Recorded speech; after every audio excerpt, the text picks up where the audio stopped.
நல்லா கவனிங்க. பல சில இந்த சொல் எங்க பயன்படுத்தணும், எப்படி பயன்படுத்தணும் அப்படிங்கறது தெளிவா இந்த வீடியோல சொல்றேன்.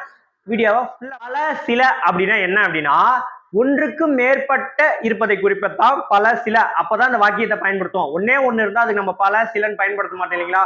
ஒன்றுக்கும் மேற்பட்டு இருப்பதை தான் நம்ம என்ன சொல்லுவோம்?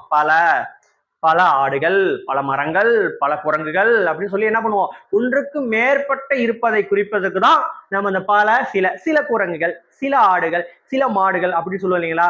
அப்ப இந்த வாக்கியத்தை பயன்படுத்துவோம். அப்ப இந்த பல சில அப்படிங்கிறது எதுக்கு? பன்மைக்குரியது. ஏன்னா ஒருமை அப்படின்னா ஒன்றை மட்டும் குறிக்கணும். ஒன்றுக்கும் மேற்பட்டதை குறிச்சா அது பன்மை அப்படின்னு நம்ம பார்த்தோம் இல்லைங்களா?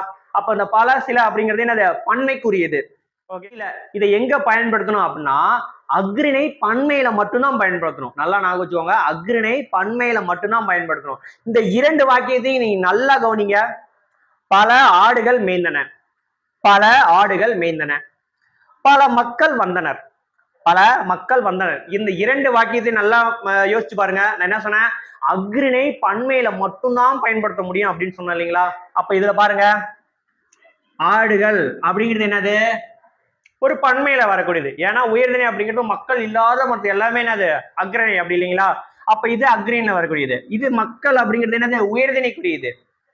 அப்ப அக்ரிணை பன்மையில வந்தா மட்டும்தான் அந்த பல சில பயன்படுத்தணும். பல ஆடுகள் மேய்ந்தன, சில மரங்கள் சாய்ந்தன, பல குரங்குகள் ஓடின அப்படின்னு சொல்லி அக்ரிணில நீங்க பயன்படுத்தும் போது மட்டும்தான் அந்த பல சில அப்படிங்கிற ஒரு சொல் பயன்படுத்தணும். சார் அப்ப இது சரி இல்லையா சார் அப்படின்னா சரி இல்லை, இது தவறு.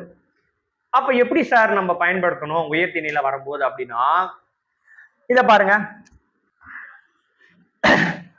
மக்கள் பலர் வந்தனர், பலர் சிலர் அப்ப நம்ம என்ன பண்ணோம்? உயர்திணை பன்மையில பயன்படுத்தும் போது விகுதி சேர்த்து பலர் சிலர் அப்படின்னு சொல்லி ஒரு மரியாதையோட சொல்லணும். சரிங்களா? மக்கள் பலர் வந்தனர், மக்கள் சிலர் சென்றனர் அப்படின்னு சொல்லிட்டு நம்ம இந்த பலர் சிலர் அப்படிங்கிறது உயர்திணையில பயன்படுத்தணும்.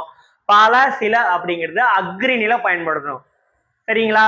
புரிஞ்சுதா எங்க எது பயன்படுத்தணும் அப்படின்னு?